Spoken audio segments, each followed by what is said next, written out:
Durante 55 años, con mis propias manos, transformé un lujoso y acogedor chalet en una cueva de hielo.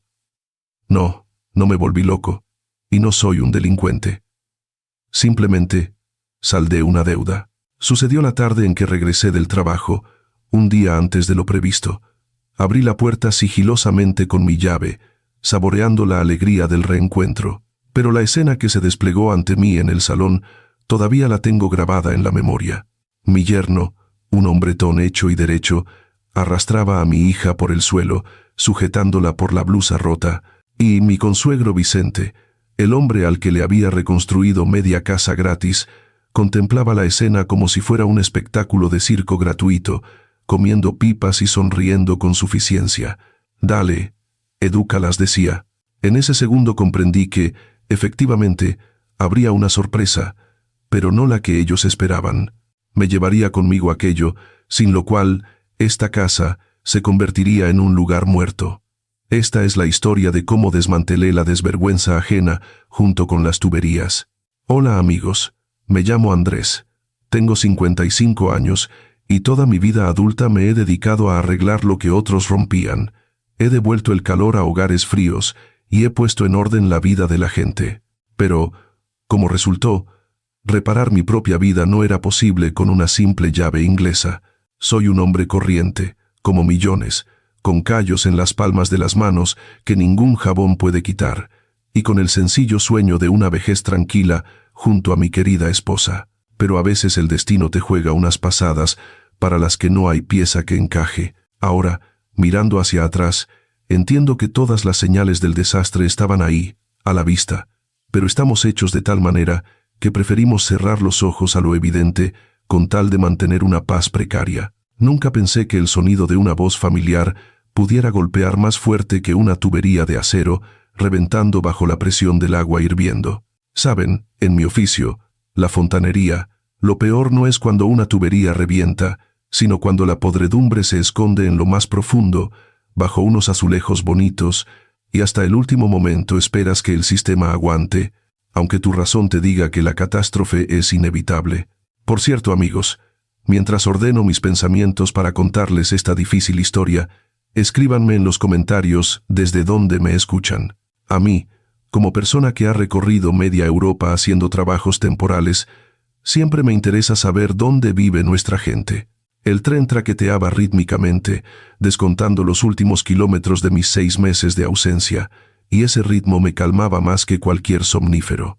Regresaba a casa un día antes de lo prometido para darles una sorpresa a mis chicas, y esa pequeña artimaña me calentaba por dentro más que la manta de la obra.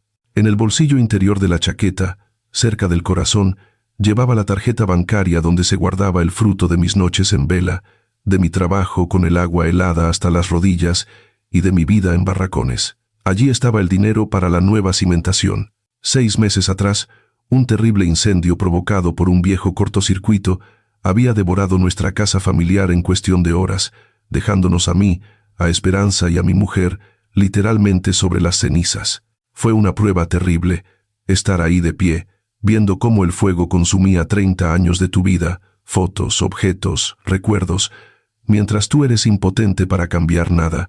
Nos quedamos sin nada, y tuvimos que pedir cobijo a mis consuegros, los padres del marido de nuestra hija Isabel. Vicente, mi consuegro, es un hombre peculiar, un pequeño empresario local que toda su vida había comprado chatarra y contado cada céntimo como si fuera el último sobre la tierra. Nos dejó vivir en su espaciosa casa de 2 plantas. Pero, Dios es testigo, aquel pan tenía un regusto amargo. Desde los primeros días, Vicente dejó claro quién era el señor de la casa y quiénes los arrimados. Y eso que yo, para pagar el techo que nos cobijaba, trabajaba en su propiedad como un condenado. En esos 6 meses, entre viaje y viaje de trabajo, le rehice por completo el sistema de calefacción, le cambié toda la fontanería por una de importación y le instalé una nueva caldera de doble circuito que costaba un ojo de la cara. Lo hice a conciencia, como si fuera para mí, esperando que mi trabajo se tuviera en cuenta y ablandara su duro corazón. Pero Vicente lo daba por sentado y solo me gritaba si hacía una pausa para el cigarro. El taxi, un viejo coche de importación con una grieta en el parabrisas, susurraba suavemente sobre la carretera nevada, acercándome al pueblo. El conductor, un chico joven de ojos cansados, me contaba algo sobre el precio de la gasolina, pero yo lo escuchaba a medias, sumido en mis pensamientos.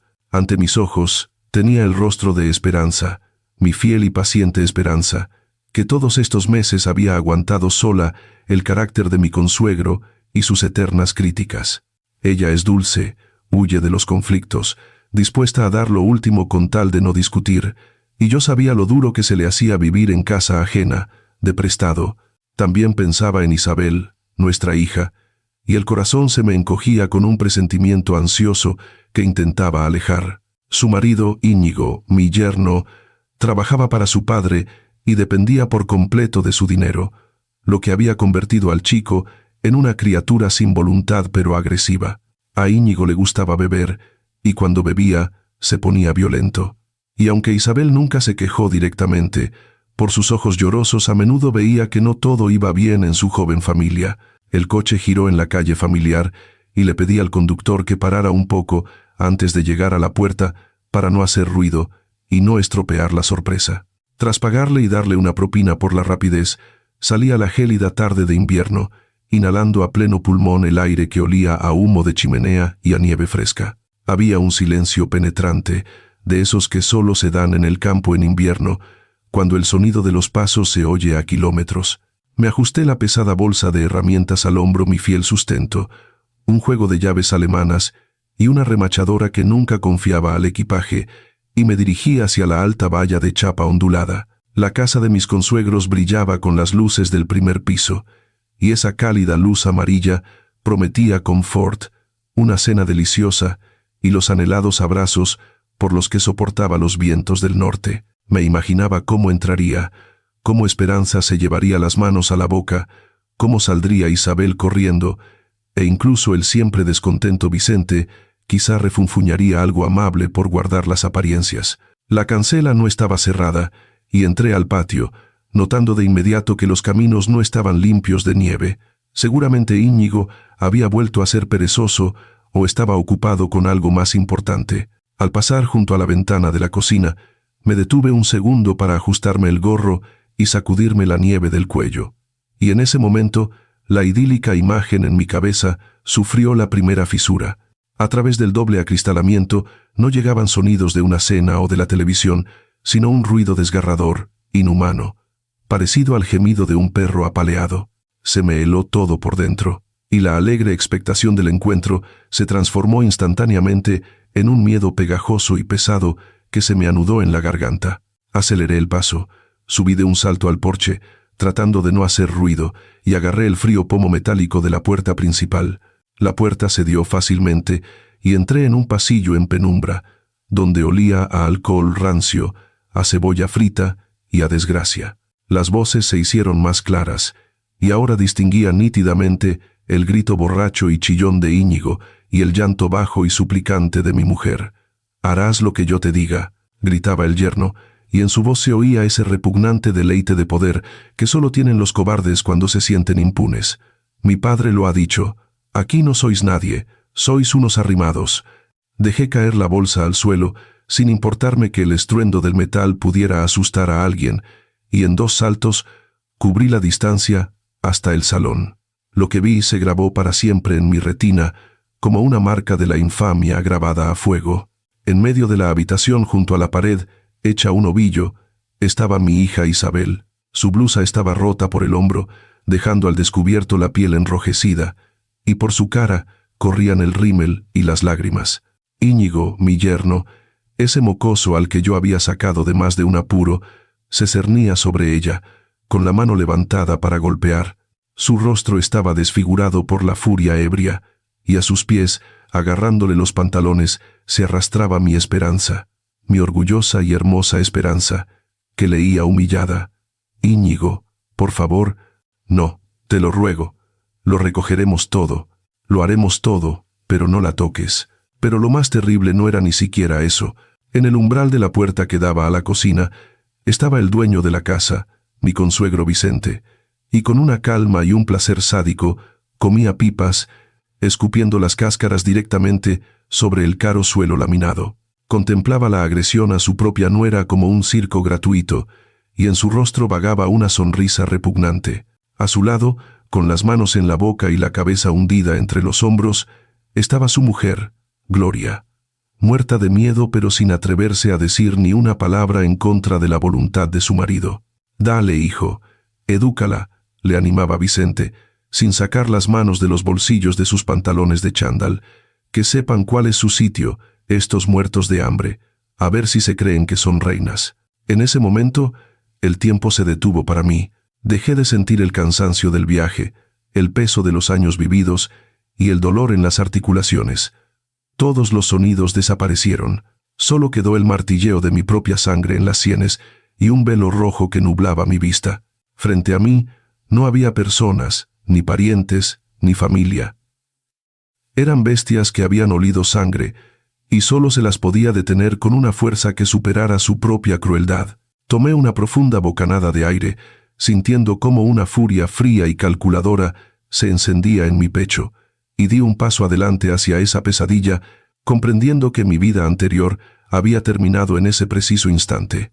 Amigos, la situación que presencié, por desgracia, ocurre más a menudo de lo que nos gustaría. Antes de contarles lo que hice al segundo siguiente, compartan. ¿Alguna vez se han enfrentado a una actitud así por parte de sus familiares? El estruendo de la bolsa de herramientas al caer resonó en aquel tenso silencio como el disparo de salida, rompiendo al instante la pegajosa telaraña de miedo que envolvía a mis mujeres. No recuerdo cómo cubrí los últimos metros que me separaban de ese cabrón borracho, pero mi cuerpo, curtido por años de duro trabajo físico, actuó más rápido de lo que mi mente tuvo tiempo de temer las consecuencias. Íñigo, mi yerno, ese tirano doméstico, valiente solo con los que son más débiles que él, ni siquiera tuvo tiempo de girarse al oír el ruido, cuando mi mano, dura y pesada como una pieza de fundición, se posó en su hombro y lo giró bruscamente hacia mí. En sus ojos turbios y encharcados de alcohol, por una fracción de segundo, brilló la sorpresa, que inmediatamente fue reemplazada por un terror animal al ver mi rostro. Sé que cuando me enfado doy miedo, pero en ese momento probablemente parecía el mismo diablo. No le pegué en la cara para no mancharme las manos, simplemente volqué todo mi peso, toda la amargura y la rabia acumuladas durante esos meses en un solo empujón corto y seco, con la palma abierta, directo a su pecho de pollo. Fue suficiente para que Íñigo, perdiendo el equilibrio, saliera despedido hacia atrás, derribara con la espalda una estantería con flores y se desplomara con un ruido sordo en un rincón de la habitación, pataleando lastimosamente mientras intentaba levantarse. En la habitación se hizo un silencio sepulcral, roto solo por su respiración sibilante y el sollozo asustado de Isabel, que todavía se apretaba la blusa rota. Me interpuse entre ellos, protegiendo con mi cuerpo a mi hija y a mi esposa, y sentí cómo a mi espalda, Esperanza se aferraba desesperadamente a mi chaqueta, buscando protección. Y ese contacto me confirmó definitivamente que había hecho lo correcto. Vicente, mi consuegro, que un segundo antes se sentía el dueño de la situación, se puso rojo como un tomate. Su cara se llenó de manchas rojas y se abalanzó hacia mí, con los puños cerrados, con la intención, al parecer, de darle una lección al insolente. Pero yo giré lentamente la cabeza y lo miré directamente a los ojos, con la mirada pesada e imperturbable de un hombre que ya no tiene nada que perder y que está dispuesto a llegar hasta el final, cueste lo que cueste. Se topó con esa mirada como con un muro de hormigón, y todo su ardor guerrero se desvaneció al instante, reemplazado por su habitual cautela de comerciante y su malicia, porque la gente como él percibe perfectamente la fuerza, y nunca se mete en líos si no está segura de la victoria. «¿Pero qué haces, Andrés?», siseó, salpicando saliva, pero manteniéndose a una distancia segura, detrás de su asustada esposa. «¿Le has levantado la mano al dueño de la casa en mi propia casa? ¿Has perdido el respeto, arrimado?». Yo guardé silencio, recuperando el aliento, y simplemente lo miré, haciéndole entender que sus palabras ahora me resbalaban, sin afectarme. Pero Vicente, al ver que físicamente no podía conmigo, decidió atacar donde más dolía, nuestra situación desesperada. «Bueno, se acabó, se me ha agotado la paciencia», gritó, enardeciéndose a sí mismo, y comenzó a pasearse nerviosamente por la habitación, pateando los objetos esparcidos. «O ahora mismo, en este mismo instante, me pones sobre la mesa todo el dinero que has ganado en Alemania como multa por daños morales y pago por 1 año de vuestra vida de gorrones, o os largáis de aquí al frío, ahora mismo, que no quede ni rastro de vosotros». Gloria, su mujer, se llevó las manos a la cabeza e intentó balbucear algo, tirándole de la manga. «Vicente, por Dios, es de noche. ¿A dónde van a ir?». Pero él la apartó bruscamente, tanto que la mujer apenas pudo mantenerse en pie, y bramó: «Cállate, idiota, no es asunto tuyo. Que se vayan a dormir debajo de un puente si no saben apreciar la bondad». Dirigí la mirada hacia Esperanza, que me miraba con tal esperanza y súplica que se me encogió el corazón, y luego miré a Isabel, en cuyos ojos, además del miedo, vi por primera vez una chispa de orgullo por su padre. En ese momento comprendí una cosa simple pero terrible. Si ahora nos doblegábamos, si le daba el dinero y pedía perdón a cambio de una cama caliente, dejaríamos de ser personas. Nos convertiríamos en esclavos silenciosos, con los que este déspota se limpiaría los pies el resto de su vida. El frío de la calle mata el cuerpo, pero la humillación mata el alma, y resucitarla después es mucho más difícil que calentar unos dedos congelados. «Nos vamos», dije, en voz baja pero firme, y mi voz sonó en esa habitación más fuerte que cualquier grito, cortando todas las vías de retirada. Inmediatamente, Esperanza ahogó un grito, llevándose las manos a las mejillas, y en sus ojos brilló el pánico. «Andrés, ¿a dónde vamos? Es de noche, es invierno, quizá mañana». «No hay mañanas, Esperanza». La tomé por los hombros y la sacudí suavemente, obligándola a mirarme a los ojos y transmitiéndole mi seguridad. «Tenéis 20 minutos, tú e Isabel. Coged los documentos, ropa de abrigo y lo más necesario. El resto lo recogeremos más tarde. Ahora lo importante es salir de este nido de víboras». Vi lo difícil que le resultaba tomar esa decisión, lo aterrador que era salir a lo desconocido desde una casa cálida, aunque odiada. Pero ella, mi fiel compañera, asintió y, secándose las lágrimas, corrió a la habitación a hacer las maletas. Mis consuegros se quedaron con la boca abierta. Estaban absolutamente seguros de que me arrastraría de rodillas, suplicando, ofreciéndoles dinero, con tal de quedarme al calor. Porque era cierto que no teníamos un techo propio. Vicente incluso dejó de comer pipas, sin creer que su chantaje no hubiera funcionado, y en su rostro la perplejidad luchaba con el amor propio herido. Mientras las mujeres recogían sus cosas a toda prisa, saqué el teléfono, y mis dedos, normalmente ágiles y seguros, ahora temblaban traicioneramente mientras buscaba en la agenda el número que necesitaba. Pedro García, un antiguo cliente, un hombre adinerado y decente, me había mencionado de pasada un mes antes, cuando terminaba de instalarle la caldera, que buscaba a alguien de confianza para cuidar su casa de campo durante un viaje. Entonces me negué, esperando reconstruir pronto nuestra casa. Pero ahora era el único clavo ardiendo al que podíamos agarrarnos para no morirnos de frío en la calle. Los tonos de llamada en el teléfono se hicieron eternos. Cada uno golpeaba mis nervios como un martillo, y recé para mis adentros, para que no estuviera durmiendo, para que contestara, para que no hubiera cambiado de opinión. «Diga, Andrés». Sonó por fin su voz tranquila y segura, y casi suspiré de alivio, sintiendo cómo se deshacía el nudo helado en mi estómago. «Don Pedro, buenas noches. Disculpe la llamada a estas horas.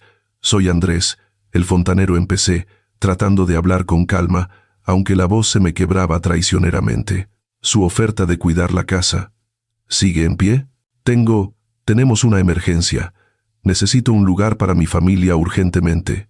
Al otro lado de la línea hubo una pausa, y en esos pocos segundos viví una vida entera, llena de desesperación. Pero luego respondió de forma sencilla y directa: «Por supuesto, Andrés. La casa está vacía, la calefacción está encendida al mínimo. Las llaves las tiene el vigilante de la urbanización. Ahora mismo le llamo para avisarle. Id para allá cuando queráis. ¿Necesitas algo más?». «Gracias, don Pedro, nos ha salvado. No lo olvidaré en la vida», exhalé, sintiendo un nudo de gratitud en la garganta hacia ese hombre, prácticamente un extraño, que resultó ser más familia que mi propia familia. Salimos ahora mismo. Colgué y miré a Vicente, que había estado escuchando atentamente la conversación, y vi cómo su rostro se contraía en una mueca de decepción y rabia. Comprendió que su poder sobre nosotros había terminado. Media hora después, que pasó como en una nebulosa, ya estábamos en el porche, cargados de bolsas y maletas, respirando el aire gélido de la noche, que ahora me parecía el más dulce del mundo, porque era el aire de la libertad.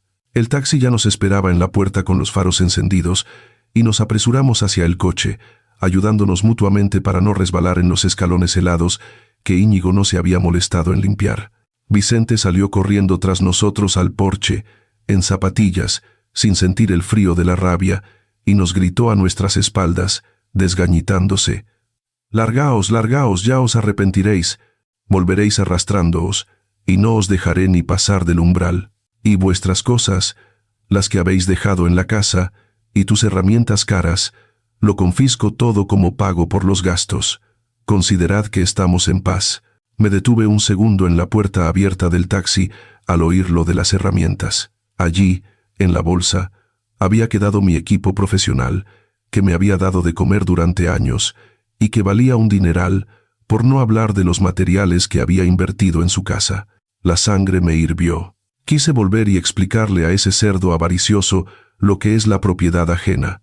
Pero miré a Isabel, que temblaba, y a la pálida Esperanza, y comprendí que no era momento para peleas.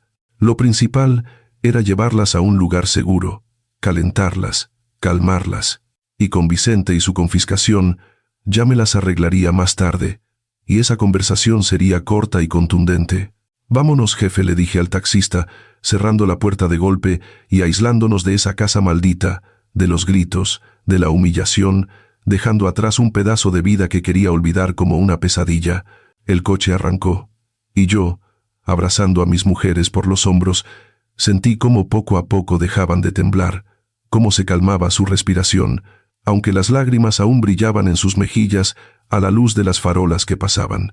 Íbamos hacia lo desconocido, a una casa ajena, sin un techo propio, sin planes de futuro, pero por primera vez en mucho tiempo no me sentía un arrimado, sino el cabeza de familia, un hombre que había sido capaz de tomar una decisión. Sin embargo, las palabras de Vicente sobre la confiscación se me clavaron en la cabeza, sin darme tregua, y cuanto más nos alejábamos, más claro entendía que no pensaba regalarle así como así el fruto de mi trabajo. Recordé la caldera nueva que había ajustado con esmero una semana antes, los caros radiadores italianos, las tuberías de cobre, el grupo de presión. Todo había sido comprado con mi dinero, ganado con el sudor de mi frente. Todas las facturas estaban en mi carpeta de documentos, que, gracias a Dios, había cogido. Ese imbécil avaricioso pensaba que me iba a tragar el orgullo y perdonarle miles de euros solo porque nos había echado. «No, Vicente», pensé, mirando los árboles oscuros que pasaban por la ventana. «Has cometido el mayor error de tu vida. Has confundido mi paciencia con debilidad y mi honradez con estupidez. Mañana, cuando mis chicas estén a salvo, volveré, y hablaremos en el único idioma que tú entiendes, el idioma de la ley y los documentos. Y esa conversación no te va a gustar nada». Llegamos a la urbanización de Pedro García cuando ya era más de medianoche. El vigilante nos dejó pasar sin preguntas y nos entregó un manojo de llaves. La casa no era solo grande, era enorme, pero en ese momento nos recibió con el frío de las habitaciones deshabitadas y un eco vacío que tendríamos que llenar. La mañana en una casa ajena no comenzó con el habitual crujido de las tablas del suelo o el olor a tortitas recién hechas, sino con un silencio opresivo y desconocido que me zumbaba en los oídos. Abrí los ojos, mirando un techo alto y desconocido con molduras, y me quedé inmóvil unos segundos, tratando de entender dónde estaba y por qué, en lugar de la alegría del regreso, sentía una piedra fría y pesada en el estómago. La memoria, servicial e implacable, me trajo de inmediato las imágenes de la noche anterior, la cara desfigurada de mi yerno, las lágrimas de mi hija, la sonrisa insolente de mi consuegro y nuestra huida apresurada y casi vergonzosa en la noche. Sin embargo, cosa extraña, en lugar de la desesperación o el miedo que deberían haberme paralizado, sentí cómo despertaba en mí una furia helada y tranquila, ese estado que tiene un profesional ante una avería complicada, cuando las emociones se apagan para dar paso al cálculo puro y duro. Me levanté de la cama, intentando no despertar a mi mujer que dormía a mi lado, y me acerqué a la ventana. Afuera despuntaba un amanecer gris y sombrío, tan severo e implacable como lo que me proponía hacer hoy. Saben, hay un tipo de personas que confunden la bondad con la debilidad y la honradez con la estupidez. Y mi consuegro Vicente pertenecía precisamente a esa clase. Seguramente ahora estaría durmiendo calentito, convencido de que había ganado, de que me había humillado, pisoteado, y además se había quedado con mis bienes. Pero olvidó una ley fundamental de la física que también funciona en la vida. La fuerza de la acción es igual a la fuerza de la reacción. Fui a la cocina, marqué el número de mi compañero Miguel, un tipo de fiar con el que había pasado las duras y las maduras en las obras del norte, y al oír su voz ronca de sueño, solo dije una frase: «Miguel, necesito ayuda. Coge la furgoneta y un par de tíos fuertes. Hoy tenemos un desmontaje un poco particular». Miguel, que Dios le bendiga, no hizo preguntas. Por mi tono, comprendió que el asunto era serio, y simplemente gruñó: «En una hora estamos ahí». Saqué de la bolsa de viaje la carpeta con los documentos que guardaba como oro en paño, una costumbre desarrollada tras años de tratar con clientes, y repasé las facturas, los albaranes y las garantías. La caldera de gas, el acumulador, el grupo de bombeo, los radiadores, incluso los tubos de cobre y los accesorios. Todo estaba comprado a mi nombre, pagado con mi tarjeta, y cada papel se convertía ahora en un proyectil perforante contra la avaricia de mi consuegro. No iba a vengarme ni a tomarme la justicia por mi mano, simplemente iba a llevarme lo mío, hasta el último tornillo, dejándolo con lo que tenía antes de mi llegada: tuberías podridas y una conciencia fría. Cuando la furgoneta con los chicos llegó a la entrada de la urbanización, ya los estaba esperando, vestido con mi chaqueta de trabajo, que olía a grasa y metal, un olor que siempre me daba confianza. Nos dimos la mano en silencio.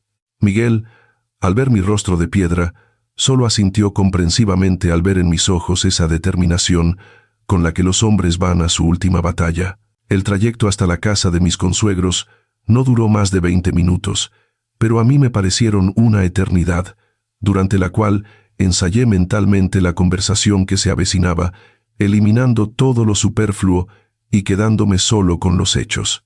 Hoy era el cumpleaños de mi consuegro. Esperaba invitados importantes, la élite local, ante quienes iba a presumir no solo de la mesa, sino también de esa reforma de estilo europeo que yo le había proporcionado con mi esfuerzo.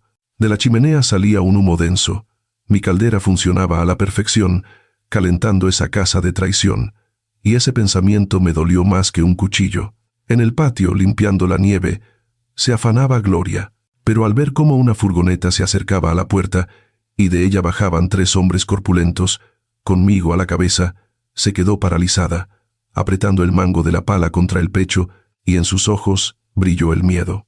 Al porche salió el propio Vicente, poniéndose un abrigo sobre la marcha, sonrosado, satisfecho. Al parecer, ya se había tomado una copa para animarse, pero al verme se detuvo en seco y su sonrisa se desvaneció como yeso viejo. «¿A qué has venido?», bramó, intentando parecer amenazador, aunque noté cómo sus ojillos nerviosos miraban a mis compañeros. «Ya te lo dije ayer bien claro, no hay vuelta atrás, y ni se te ocurra venir por tus cosas. Las herramientas las he confiscado por daños morales. Lárgate antes de que suelte a los perros». Yo, con calma, sin hacer caso a sus gritos, me acerqué a la cancela, la abrí con mi llave, que en su arrebato había olvidado quitarme, y entré al patio, sintiendo bajo mis pies la tierra firme y apisonada. Deteniéndome a un par de metros de él, saqué la carpeta de mi chaqueta, le di unas palmaditas y dije en voz baja, pero con tal firmeza que Gloria, al fondo, se estremeció: «Las herramientas son lo de menos, Vicente, aunque valen más que tu conciencia. No he venido a pedir, sino a llevarme mi propiedad, de acuerdo con estos documentos». Vicente resopló con desdén, cruzándose de brazos. «¿Qué propiedad? ¿Tus calcetines sucios? Cógelos y lárgate». «No, consuegro», negué con la cabeza, mirándolo como a un niño necio. Hablo de las facturas y las garantías a mi nombre, la caldera de gas, el grupo de presión, el acumulador de 200 litros, los 10 radiadores de aluminio, el colector, la grifería. Nos echaste. Perfecto. Es tu derecho como dueño de la casa. Y yo, como propietario de los equipos, libero tu propiedad de mis pertenencias. Por un segundo, se hizo el silencio en el patio, roto solo por el ladrido lejano de los perros y el ralentí de nuestra furgoneta. Vicente se quedó con la boca abierta y vi cómo los engranajes de su cerebro giraban con dificultad, intentando procesar la magnitud de la catástrofe. Empezaba a darse cuenta de que no bromeaba, de que no había venido por una maleta de ropa, sino por lo que proporcionaba calor y confort a su hogar, por aquello de lo que tanto se enorgullecía ante los vecinos. Su rostro comenzó a congestionarse lentamente. Dio un paso adelante, salpicando saliva. ¿Qué te has creído? No tienes derecho. Todo eso está instalado en las paredes. Son mejoras permanentes. Voy a llamar a la Guardia Civil. Te voy a denunciar por robo. Llama, asentí, sacando un paquete de cigarrillos y encendiendo uno, mostrando con toda mi actitud que sus amenazas no me afectaban. Te doy el teléfono o te las arreglas solo. Según la ley, Vicente, esta es mi propiedad mueble, instalada temporalmente para su comprobación. No firmamos ningún acta de entrega, no me pagaste por ella, no formalicé ninguna donación. Así que llama, que vengan. Estaré encantado de enseñarles los documentos. Gloria, al oír hablar de la policía, corrió hacia su marido, agarrándole la manga del abrigo. Su rostro estaba blanco como la nieve bajo sus pies. Vicente, no nos avergüences delante de la gente. Dale esas chatarras, que se las lleve y se vaya en paz. Tenemos invitados esta noche, es tu cumpleaños. ¿Qué dirá la gente si la Guardia Civil anda por aquí? Ella lo entendía, con su intuición femenina. Sabía que aquello no acabaría bien, que no se podía provocar a una bestia acorralada. Pero Vicente ya estaba en sus 13. La avaricia le nublaba la vista. No podía permitir que un simple fontanero le dictara las condiciones en su propio patio. «Quita, idiota», apartó bruscamente a su mujer, que se tambaleó y habría caído de no ser por un montón de nieve.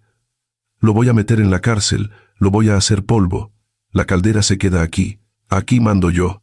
Con manos temblorosas, sacó el teléfono y comenzó a teclear en la pantalla con sus dedos gordos, de forma ostentosa, en voz alta, para que oyeran los vecinos que ya empezaban a asomarse por las vallas, atraídos por el ruido. Guardia Civil, Central, una patrulla urgente a la calle del Bosque, número 12.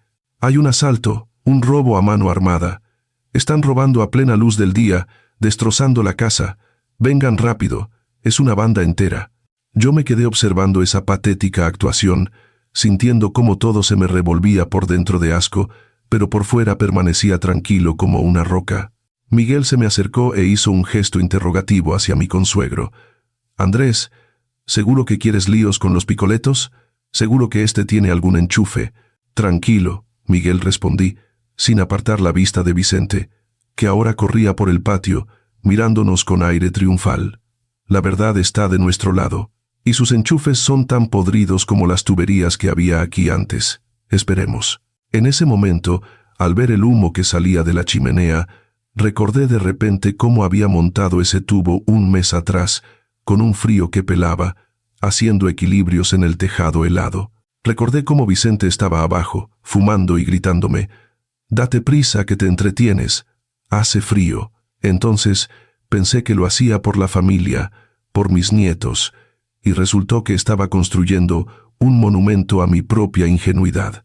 Ese humo, cálido y acogedor, ahora me parecía una burla, un símbolo de mi ceguera. Pero hoy, ese humo lo iba a disipar. A veces, para construir algo nuevo y honesto, hay que demoler sin piedad lo viejo, aunque duela. El coche patrulla de la Guardia Civil, con las luces encendidas, apareció al final de la calle sorprendentemente rápido. Debían de andar cerca. Vicente, al verlos, se iluminó, sacó pecho y corrió hacia la puerta a recibir a sus salvadores, saboreando ya el momento en que me pondrían las esposas.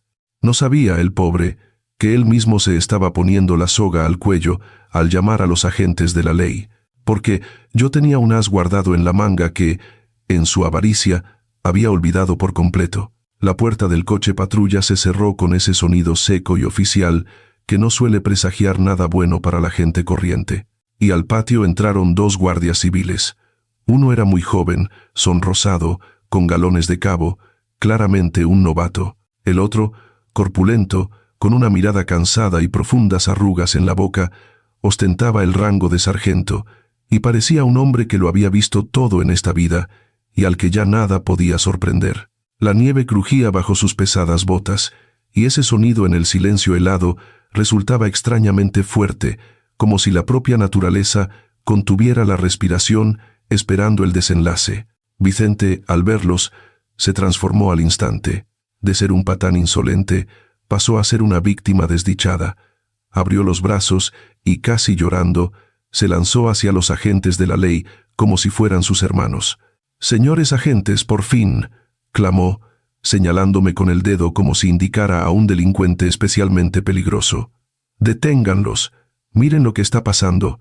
A plena luz del día, han entrado a la fuerza, amenazan, quieren llevarse la caldera, los radiadores, la fontanería de mi casa. Esto es un robo con violencia en toda regla. Artículo 242. Lo vi en la tele». El sargento ni siquiera se inmutó ante aquel griterío. Solo desvió perezosamente la mirada del rostro rojo y sudoroso de Vicente hacia mí, luego hacia mis compañeros, que fumaban tranquilamente junto a la furgoneta, y en sus ojos se leía el tedio secular de tener que resolver otra disputa vecinal. Se acercó lentamente a nosotros, se ajustó el cinturón y preguntó con una voz desprovista de toda emoción: «¿Qué está pasando aquí, ciudadanos? ¿Quién es el responsable? ¿Por qué alteran el orden público?». Di un paso adelante, tirando la colilla a una papelera. La costumbre del orden no me abandonaba ni en momentos así, y, con calma y dignidad, miré al oficial a los ojos. «Ninguna alteración, mi sargento. Soy Andrés, técnico de calefacción, y estos son mis compañeros. Hemos venido a recoger mis bienes personales».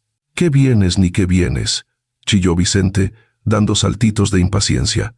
«Todo eso está en mi casa, en las paredes. Es mío. Miente». El guardia civil suspiró con cansancio. Se quitó un guante y sacó una libreta, mostrando con toda su actitud lo mucho que desearía estar en cualquier otro lugar menos allí. «A ver, silencio, ciudadano», se dirigió a mí. «¿Con qué base intenta usted desmontar los equipos? ¿Tiene documentos que acrediten su propiedad o simplemente ha decidido que es suyo?». En silencio, le entregué mi carpeta.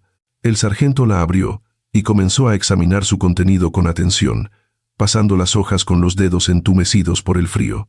Facturas, albaranes con sellos, garantías con los números de serie apuntados, extractos de mi cuenta bancaria. Allí estaba todo el historial de compra de aquellos malditos equipos, hasta la última tuerca.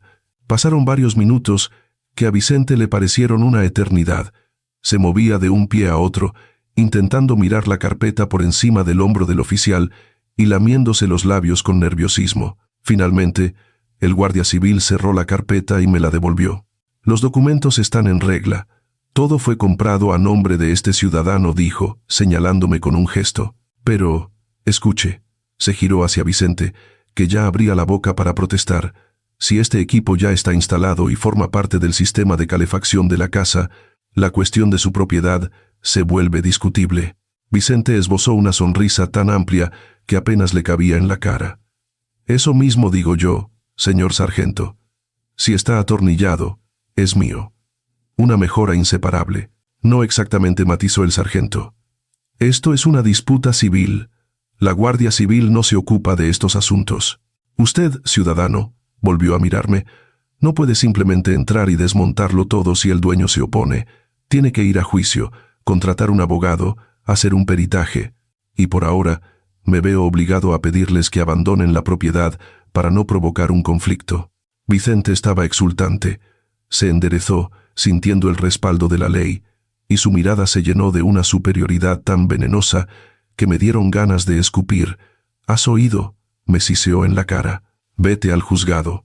Te pasarás años de pleitos, mientras la caldera me calienta a mí, y ahora, fuera de mi patio antes de que te ponga una denuncia por allanamiento de morada. En ese momento sentí como un interruptor invisible se accionaba dentro de mí. La justicia, en la que había creído toda mi vida, ahora fallaba, chocando contra formalidades burocráticas. Y comprendí que si me iba ahora, habría perdido para siempre. Pero estaba preparado para este giro. Sabía que Vicente era un hombre avaricioso, y la avaricia siempre te hace ahorrar en seguridad. «Un momento, sargento», dije, en voz alta y clara, acallando el jubiloso murmullo de mi consuegro. «Soy un ciudadano que respeta la ley y no tengo intención de tomarme la justicia por mi mano. Pero quiero hacer una declaración verbal oficial sobre un delito que se está cometiendo y una amenaza a la seguridad pública. Le ruego que lo registre». El sargento, que ya se dirigía hacia su coche, se detuvo y me miró con interés. La sonrisa de Vicente vaciló y se torció. «¿Qué delito?», se alertó el guardia civil. Yo, como técnico certificado con autorización para trabajos con gas, número 14/80, declaro oficialmente que en esta propiedad se ha realizado una conexión ilegal a la red de gas y una instalación no autorizada de un equipo de consumo de gas sin la documentación del proyecto ni el acta de puesta en marcha. El patio se sumió en un silencio sepulcral. Hasta los perros, parecía, dejaron de ladrar, sintiendo la tensión. Vicente se puso tan pálido que parecía un lienzo. Sus ojos se abrieron como platos y empezó a boquear, como un pez fuera del agua. «¿Qué estás diciendo?», graznó, perdiendo la voz por el miedo. «Si lo instalaste tú». «Correcto, lo instalé yo», respondí fríamente, mirándole directamente al entrecejo. «Monté el sistema para la puesta en marcha y la prueba de estanqueidad. Pero tú, Vicente, te negaste a hacer y pagar el proyecto oficial en la compañía de gas porque, y cito tus palabras, es caro y se tarda mucho. Dijiste que ya lo arreglarías más tarde, lo que significa que, en este momento, el uso de esta caldera es ilegal y supone una amenaza directa de explosión de gas que podría volar por los aires no solo tu casa, sino media calle». Me giré hacia el sargento, cuyo rostro había pasado de aburrido a extremadamente serio. Las bromas con el gas en nuestra región se habían acabado después de un par de accidentes trágicos. Mi sargento, según las instrucciones, al detectar una conexión ilegal, está usted obligado a llamar inmediatamente al servicio de averías de la compañía de gas para cortar el suministro y levantar un acta por infracción administrativa. Y yo, como propietario del equipo, para no incurrir en responsabilidad penal por una posible tragedia, estoy obligado a desmontar inmediatamente mi caldera, ya que no ha sido puesta en servicio de la forma debida. Era jaque mate. Jaque y mate en 3 movimientos. Vicente comprendió que había caído en la trampa que él mismo se había construido con su tacañería. La multa por una conexión ilegal ascendía a miles de euros, más la regularización del consumo según la normativa durante 6 meses. Era una catástrofe financiera, pero lo peor era el corte de gas justo antes del invierno, y lo más vergonzoso, justo antes de la llegada de los invitados. «¿Dónde está el proyecto del gas, dueño?». La voz del sargento se volvió dura, de acero. «¿Dónde está el acta de puesta en marcha? Enséñeme el contrato de mantenimiento». Vicente callaba. Le temblaban los labios. Su mirada iba de mí al guardia civil y en sus ojos vi el derrumbe de todo su pequeño mundo. «No lo tengo», logró articular finalmente, encorvándose. Estamos tramitándolo». «¿Tramitándolo, dice?». El sargento negó con la cabeza y sacó su walkie-talkie. «Entonces, es un uso ilegal. Central, envíe una unidad de averías de la compañía de gas a la calle del Bosque 12. Amenaza de fuga, conexión ilegal. Y usted me hizo un gesto, ya que es el dueño del equipo y afirma que no está instalado según las normas. Desmóntelo, se lo autorizo, para evitar, digamos, males mayores. Me aseguraré de que no le molesten». Vicente intentó abalanzarse sobre mí, con los puños cerrados en una furia impotente, pero el sargento puso una mano sobre su funda. Un movimiento corto pero muy expresivo. «Inténtelo, ciudadano, y se viene al cuartel por resistencia a la autoridad. Y allí la conversación será diferente. Quédese quieto y espere a los del gas». Asentía Miguel, y mis chicos, cogiendo sus maletines de herramientas, se dirigieron hacia la casa. Pasamos junto a un Vicente petrificado y destrozado, junto a una Gloria que lloraba, cubriéndose la cara con las manos, comprendiendo la magnitud de la vergüenza, junto a las ventanas, tras las cuales estaba puesta la mesa de fiesta. Iba a destruir lo que había construido con mis propias manos. Iba a arrancarle el corazón a esa casa, porque una casa sin calor es solo una caja de ladrillos, y aunque actuaba conforme a la ley y a mi conciencia, en algún rincón de mi alma sentía un arañazo. Pero me recordé a mí mismo las lágrimas de Isabel y el miedo en los ojos de Esperanza, y mi mano, que apretaba la llave de gas, se volvió firme. La compasión por el verdugo es una traición a la víctima, eso me dije. Entramos en la sala de calderas, donde la llama azul del quemador zumbaba rítmicamente, dando calor a gente que no lo merecía. «Bueno, Andrés, ¿empezamos?», preguntó Miguel en voz baja. El silencio que se hizo en la sala de calderas, después de que cerré la válvula y el zumbido constante del quemador de gas se apagó, me pareció más pesado y aterrador que cualquier grito humano. Era el sonido de una casa moribunda, el sonido con el que el alma abandona una vivienda, dejando tras de sí solo paredes de ladrillo que se enfrían y metal muerto. Mis hombres y yo trabajamos de forma coordinada y en silencio, como cirujanos en una operación complicada, solo que nuestra tarea era la inversa, no salvar, sino extirpar los órganos vitales del organismo de este edificio. Saben, hay algo profundamente antinatural en que un profesional destruya su propio trabajo, en el que ha invertido no solo la fuerza de sus manos, sino también un trozo de su corazón. Desmontamos la caldera mural, la empaquetamos con cuidado en su caja, luego seguimos con los grupos de bombeo y los vasos de expansión, dejando en las paredes solo los agujeros huérfanos de los tacos y manchas de hollín.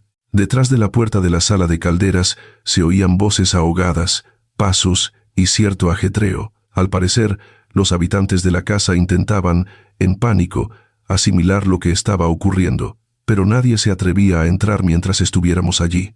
Una hora después, cuando terminamos con la sala de calderas, nos dirigimos a la parte habitable de la casa para desmontar los radiadores y la costosa fontanería del cuarto de baño de la que a Vicente tanto le gustaba presumir ante los vecinos.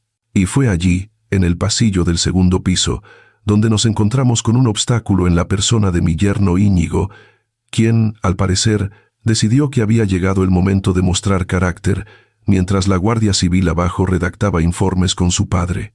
Íñigo estaba en la puerta del baño, con los brazos extendidos, bloqueándonos el paso.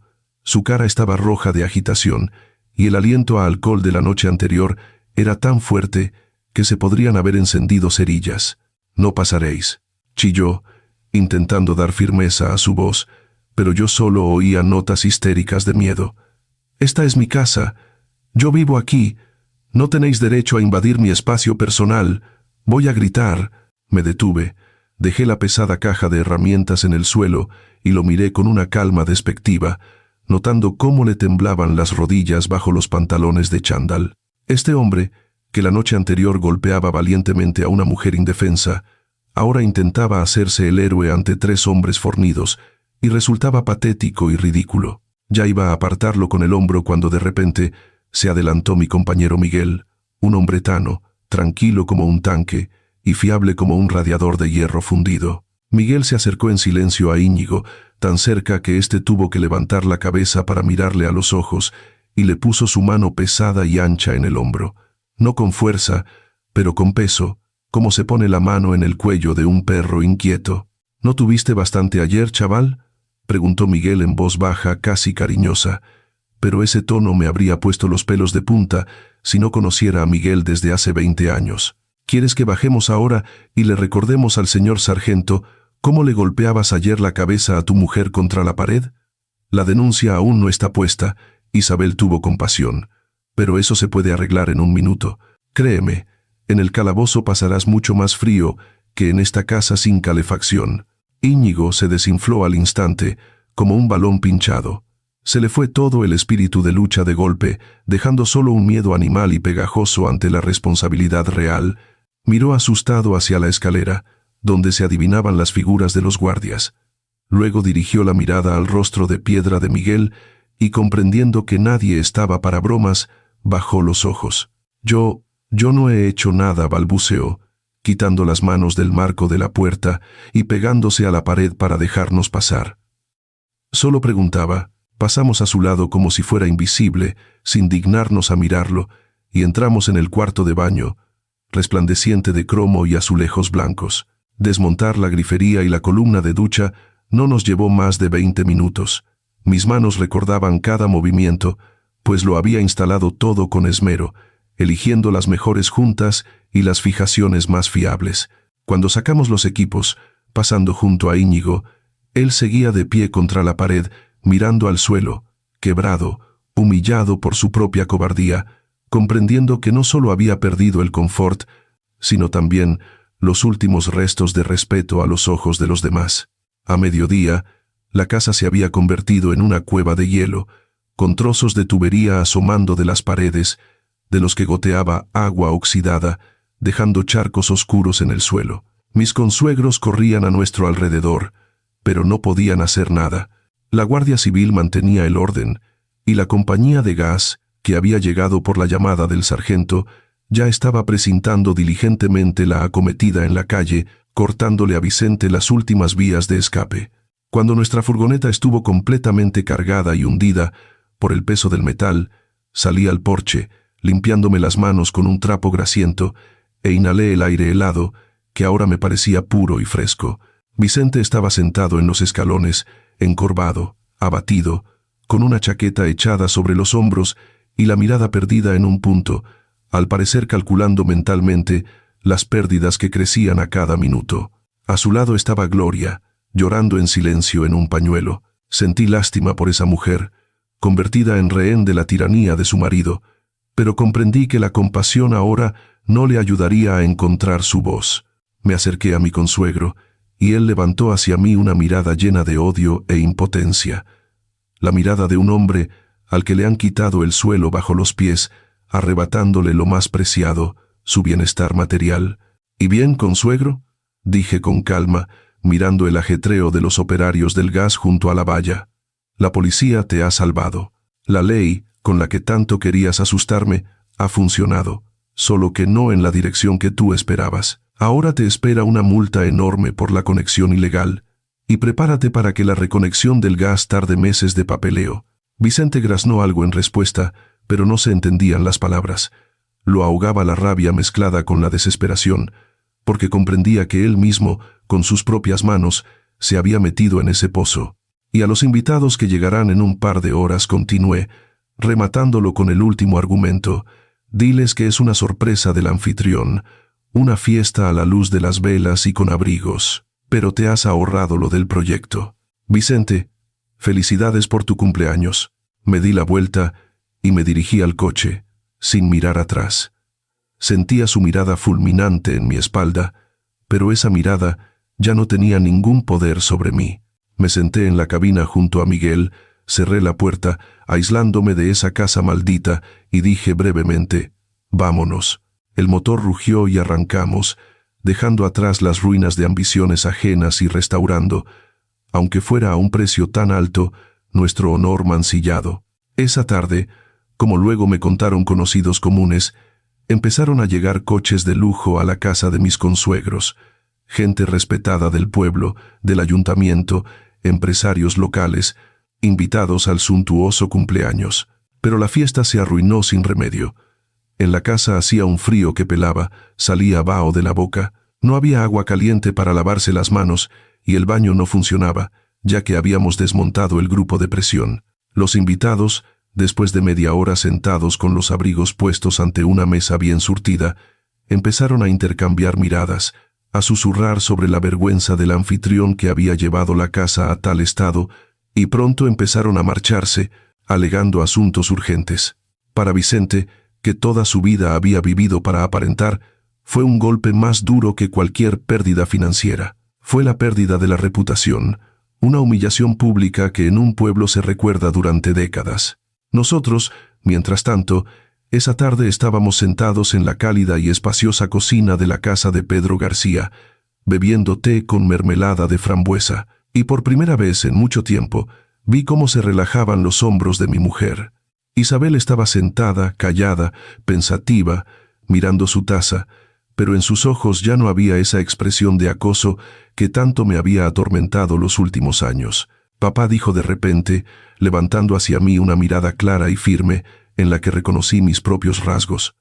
Hoy mismo he presentado la demanda de divorcio. Nunca más, ¿me oyes? Nunca más permitiré que me humillen. Cubrí su mano con la mía, áspera y callosa, y la apreté, transmitiéndole mi apoyo y mi amor, sintiendo cómo un calor que no se puede comprar con dinero se extendía por mi pecho.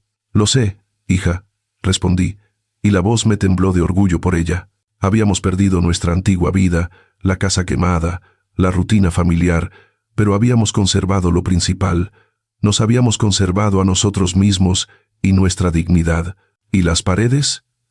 Las paredes las construiremos de nuevo, aún más fuertes que las anteriores. Parecía que la justicia había triunfado, el mal castigado, la familia a salvo, nosotros al calor. Pero la vida es complicada y rara vez pone el punto final donde nos gustaría. 2 días después, cuando ya empezaba a planificar la reconstrucción de nuestra cimentación, recibí una llamada a mi móvil de un número desconocido de la ciudad. Descolgué, esperando recibir otro encargo de reparación, pero oí una voz estricta y oficial que me puso en alerta. Andrés Pérez. Habla el fiscal instructor. Se ha presentado una denuncia contra usted por parte del ciudadano Íñigo Vicente por lesiones corporales y amenazas de muerte. Debe presentarse a declarar. Bajé el teléfono, mirando por la ventana la nieve que caía, y comprendí que la guerra aún no había terminado. El enemigo, lamiéndose las heridas, había decidido atacar por la espalda, utilizando la táctica más ruin, la calumnia. El viaje a la fiscalía del distrito, a donde me habían citado, me recordaba a esos sueños grises y sombríos que a veces tienes con fiebre. Vas por una calle conocida, pero los pies se te hunden en un pantano invisible y el aire se vuelve denso y pesado. Afuera, una ventisca helada barría la calle, cubriendo de nieve los limpiaparabrisas del viejo taxi, y ese chirrido monótono de la goma contra el cristal me ponía más nervioso que la inminente conversación con el fiscal. Iba sentado en el asiento trasero, apretando en el bolsillo de mi chaqueta una pequeña memoria USB negra, y pensaba en hasta qué punto de bajeza puede caer una persona movida por la rabia impotente y el deseo de venganza a cualquier precio. Mi yerno Íñigo, ese héroe de batallas de cocina, al no encontrar el valor para admitir su derrota en una conversación de hombre a hombre, decidió usar la ley como un garrote para golpearme por la espalda. La gente de uniforme pasaba a mi lado con rostros preocupados. Alguien discutía a gritos en un despacho, en algún lugar lloraba un niño, y toda esa atmósfera me aplastaba los hombros como una losa de hormigón. Encontré el despacho correcto, respiré hondo, preparándome para mantener la calma, y llamé a una puerta desconchada con una placa. Fiscal Instructor M. Ruiz. Detrás de un escritorio cubierto de montañas de carpetas, estaba sentado un hombre joven, pero que ya empezaba a quedarse calvo, con gafas, que parecía no haber dormido en 3 días. Levantó hacia mí sus ojos enrojecidos, me indicó una silla con un gesto, y sin perder tiempo en saludos, abrió el expediente que tenía delante. Ciudadano Andrés Pérez confirmó con una voz seca e incolora, en la que no había ni amenaza ni compasión, solo cansancio. Hay una denuncia contra usted. Dice que hace 2 días, durante el desmontaje de unos equipos en la casa de su padre, usted le causó lesiones corporales de gravedad media y también lo amenazó de muerte, blandiendo, cito, una pesada llave inglesa. También declara que sus empleados, un tal Miguel S., y otras personas no identificadas, lo retuvieron por la fuerza mientras usted saqueaba la casa. Escuché ese disparate y, créanme, no me daban ganas de indignarme, sino de reírme a carcajadas de lo absurdo que era todo, de lo mal urdido que estaba. Íñigo, en su fantasía, había convertido nuestra visita tranquila y legal en una película de acción de los 90, donde él era la víctima inocente de un asalto de bandidos. Eso es mentira, de la primera a la última palabra. Señor fiscal, respondí con calma, mirándole directamente a los ojos. No hubo violencia alguna. Él intentó impedirnos el paso, es cierto, pero nadie le puso un dedo encima. Y en cuanto a las amenazas, dígame, ¿ha adjuntado un parte de lesiones a la denuncia? El fiscal carraspeó, revolviendo los papeles. Lo ha adjuntado. Un moratón en el antebrazo y un rasguño en la frente. Afirma que usted lo empujó contra la pared. Negué con la cabeza, recordando cómo Íñigo se había pegado él solo a la esquina, temiendo incluso levantar la vista hacia Miguel. Esas lesiones, si es que son recientes, se las pudo hacer en cualquier sitio. Por ejemplo, cayéndose en una de sus borracheras, observé. Pero yo tengo algo mejor que palabras. Saqué del bolsillo la memoria USB y la puse sobre el escritorio, frente al fiscal. Sabe, llevo 30 años trabajando con gente, y en todo este tiempo he aprendido una regla de oro. Cuando vas a ver a un cliente problemático, y más aún a un pariente que ha prometido meterte en la cárcel, hay que cubrirse las espaldas. En esta memoria hay un vídeo de la cámara corporal que llevaba mi compañero Miguel. La encendimos en el momento en que entramos en la propiedad y no la apagamos hasta que estuvimos en el coche. Está grabado cada palabra, cada movimiento, y se ve perfectamente cómo se comportó la víctima y quién amenazó a quién en realidad. El fiscal miró con interés la memoria, luego a mí, y por primera vez en sus ojos brilló el respeto. Al parecer, no era frecuente que llegaran a su despacho sospechosos que trajeran ellos mismos las pruebas de su inocencia. En silencio, introdujo el dispositivo en el ordenador. El despacho se llenó con los sonidos de aquel día, el crujido de la nieve, el eco hueco de la casa vacía, nuestra conversación tranquila y los gritos histéricos y chillones de Íñigo. En la pantalla se veía claramente cómo el yerno, tambaleándose, nos cerraba el paso, cómo nos insultaba y cómo Miguel, sin usar la fuerza, simplemente se plantaba ante él como una roca. Se veía que yo no tenía ninguna llave en las manos, que ni siquiera me acercaba a Íñigo, sino que pasaba tranquilamente a su lado con una caja de herramientas. El silencio que se hizo en el despacho tras terminar la grabación fue completamente diferente. Era el silencio de la claridad. El fiscal se reclinó en su silla, se quitó las gafas y se frotó el puente de la nariz. Y vi cómo de su rostro desaparecía la máscara de indiferencia oficial, dando paso a una humana repugnancia por la ruindad. Vaya, dijo, cerrando la carpeta del caso. Me lo ha puesto fácil. Me acercó una hoja de papel en blanco y un bolígrafo. Escriba una declaración. Adjuntaremos la grabación al expediente. No iniciaremos un proceso penal, por falta de delito.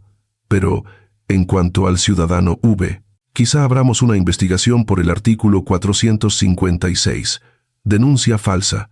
Probablemente no llegará a una pena de cárcel, pero le daremos un buen susto. Y la multa será tal que dejará de beber durante una buena temporada. ¿Va a presentar usted una contradenuncia? Sostuve el bolígrafo sobre el papel y pensé. Tenía ante mí una elección. Rematar al que ya estaba en el suelo, aplastar a Íñigo definitivamente, convirtiendo su vida en un infierno de procesos judiciales, o parar. Pensé en Isabel, que ahora comenzaba una nueva vida. Pensé en Esperanza, que solo pedía paz. ¿Necesitábamos esa suciedad? ¿Necesitábamos interminables careos, juicios, encuentros con esas personas que ya se habían castigado a sí mismas? No dije con firmeza, dejando el bolígrafo a un lado tras escribir la declaración. No lo haré. Que Dios lo juzgue, señor fiscal. Lo único que quiero es que dejen a mi familia en paz para siempre. Si usted archiva el caso contra mí y le explica las consecuencias de una denuncia falsa, será suficiente. Quiero olvidarlos, como una pesadilla. El fiscal me miró con una sorpresa no disimulada. Al parecer, en su experiencia, la misericordia era aún más rara que la previsión. Es su derecho, asintió, devolviéndome el carné de identidad. Es usted un hombre de una paciencia excepcional, Andrés. Otro en su lugar los habría arruinado. Váyase, es usted libre. Y con esta víctima tendré una conversación profiláctica. Creo que se le quitarán las ganas de poner denuncias falsas para siempre. Salí del edificio de la fiscalía cuando ya caía el temprano crepúsculo de invierno. La ventisca había amainado y el aire era transparente y sonoro. El teléfono vibró en mi bolsillo. Era Esperanza. Sonreí, imaginando su rostro preocupado, y respondí: «Todo bien, cariño. Ya ha terminado todo. Voy a casa». Ahora, esa palabra sonaba de una manera nueva. Aunque fuera la casa temporal de Pedro García, allí me esperaba gente que me quería. Allí había un calor que creábamos nosotros mismos, con nuestras relaciones, no con calderas de gas. Cuando entré en casa, me recibió el olor a repostería recién hecha. Esperanza estaba haciendo empanadas por primera vez en 6 meses. Isabel, al verme, se me echó al cuello y sentí cómo temblaba. «Papá, ¿qué tal?», preguntó, mirándome a los ojos. «Todo en orden, hija», la besé en la coronilla. «Nadie nos volverá a molestar». Caso cerrado. Nos sentamos a cenar. Y en la mesa no hubo un silencio tenso. Hablamos de la cimentación, de qué flores plantaría Esperanza en primavera, de que Pedro García me había ofrecido un buen contrato para el verano. Hacíamos planes, y en esos planes no había lugar ni para Vicente, ni para Íñigo, ni para el rencor. Se habían quedado allí, en el pasado, en la casa fría, con el gas cortado, a solas con su avaricia, y nosotros seguíamos adelante, pero aún quedaba un asunto importante. Comprendí que esta historia, por muy personal que fuera, debía servir de lección no solo para nosotros. Pasó medio año, y la nieve, que parecía eterna en aquella terrible noche de nuestra huida, se había derretido hacía tiempo, dando paso al primer y tímido verdor. Saben, el tiempo es un artesano asombroso, no solo cura las heridas, como se dice en los libros bonitos, sino que más bien nos pule, quitando todo lo superfluo y postizo, dejando solo un núcleo duro de carácter, esperanza. Isabel y yo pasamos el invierno en casa de Pedro García, pagando su hospitalidad con trabajo honesto. Yo cuidé la casa de tal manera que funcionaba como un reloj suizo, y mis chicas crearon allí un ambiente tan acogedor que el dueño, cuando venía los fines de semana, cada vez negaba con la cabeza y decía que no reconocía su guarida de soltero. Pero por muy bien que se esté de visita, el alma anhela lo propio, la tierra natal que nos esperaba, negra por las cenizas, pero lista para acoger una nueva vida. Con los primeros rayos de sol de la primavera empezamos la construcción, y no fue como la de antes, cuando, jóvenes y necios, buscábamos metros y plantas para no ser menos que los demás. Ahora construíamos de otra manera, más pequeño, más modesto, pero con más solidez, poniendo en cada ladrillo no ambiciones, sino el amor y la paz que habíamos encontrado tras pasar por el infierno de la humillación. Estaba de pie, al borde de la cimentación recién hormigonada, inhalando el olor a cemento fresco, un olor que para cualquier constructor es más dulce que un perfume francés, y miraba cómo Isabel, mi hija, con un mono manchado de pintura, ayudaba riendo a su madre a marcar los futuros bancales. Había florecido, se había quitado de encima el peso de los años vividos con un tirano, había enderezado la espalda, y en su risa oía la música de la libertad, por la que había merecido la pena soportar aquella noche helada, las amenazas y las visitas a la fiscalía. Intentaba no pensar en mis consuegros, borrándolos de mi memoria como un error de cálculo lamentable, pero en un pueblo, como se sabe, las noticias vuelan y los rumores nos llegaban, quisiéramos o no. Decían que Vicente, tras pagar una multa enorme por la conexión ilegal y sobrevivir a un cumpleaños vergonzoso en el frío, se había venido abajo. Su audacia de comerciante había sido reemplazada por una suspicacia sombría. Se había peleado con todos los vecinos, viendo un enemigo en cada uno. El gas se lo volvieron a conectar, por supuesto, pero los nervios y el dinero que le costó fueron tantos que la alegría del calor quedó irremediablemente envenenada por la bilis de los reproches mutuos. E Íñigo, al quedarse sin una víctima silenciosa con la que desahogar su ira, empezó a beber aún más, y, según los rumores, Gloria ahora le esconde los cuchillos de cocina, cosechando los frutos de su silencio cómplice y su pasividad. Pero, sinceramente, no me importaba nada de eso, y no sentía ni regocijo ni triunfo al oír esas noticias, porque una persona feliz no mira atrás para escupir a quien le ha ofendido. No fue mi mano la que los castigó, ni la Guardia Civil, ni siquiera la compañía de gas. Los castigó la vida misma, encerrándolos en las jaulas de su propia malicia y avaricia, de las que no hay salida hasta que no reconoces tus errores. Nosotros elegimos otro camino. El camino de la construcción, donde cada día trae una pequeña victoria. Aquí levantamos la primera hilera. Aquí floreció el cerezo que plantó esperanza. Aquí Isabel vendió su primer cuadro por internet. Una tarde, mientras estábamos sentados en el porche de nuestra vivienda temporal, viendo el atardecer, Esperanza apoyó la cabeza en mi hombro y dijo en voz baja unas palabras que recordaré el resto de mis días. «¿Sabes, Andrés?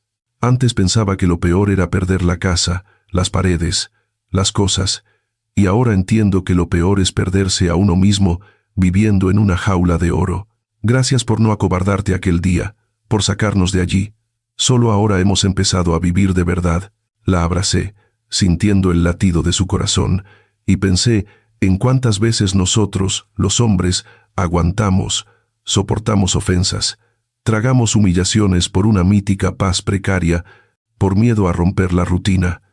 Creemos que la paciencia es una virtud, pero a veces la paciencia se convierte en un crimen contra uno mismo y contra tus hijos. Ahora, mirando el camino recorrido, entiendo una verdad simple. La dignidad no es un coche caro ni una valla alta, sino la capacidad de decir un no rotundo a la ruindad, incluso si por ese no hay que pagar un precio alto. Yo pagué con mi tranquilidad, mis bienes, mis nervios, pero a cambio recibí algo mucho más valioso: el respeto de mi hija, el amor de mi mujer y el derecho a mirarme al espejo sin apartar la vista. A menudo tememos los cambios, tememos quedarnos en la calle a los 50 años, tememos empezar de cero, pero créanme, ningún frío en la calle es tan terrible como el frío en el alma cuando vives con traidores. La casa la terminaremos, seguro. Para otoño ya la tendremos bajo techo. Yo mismo soldaré la calefacción, mejor que la anterior, y en ella no solo habrá calor de los radiadores, sino también de nuestros corazones. La vida continúa, y es maravillosamente buena cuando la vives con conciencia, sin doblegarte ante las circunstancias y sin vender tus principios. Amigos, les he contado esta historia no para presumir ni para quejarme, sino para que, tal vez, alguno de ustedes que se encuentre ahora ante una elección similar, encuentre en sí mismo la fuerza para dar el paso correcto. He vivido una vida larga y he entendido una cosa simple: nunca es tarde para cambiarlo todo, nunca es tarde para proteger a tus seres queridos, y nunca es tarde para empezar a respetarte a ti mismo. Por favor, no aguanten si se sienten mal, y cuiden a quienes tienen cerca. Llámenlos hoy, ahora mismo, y díganles cuánto los quieren,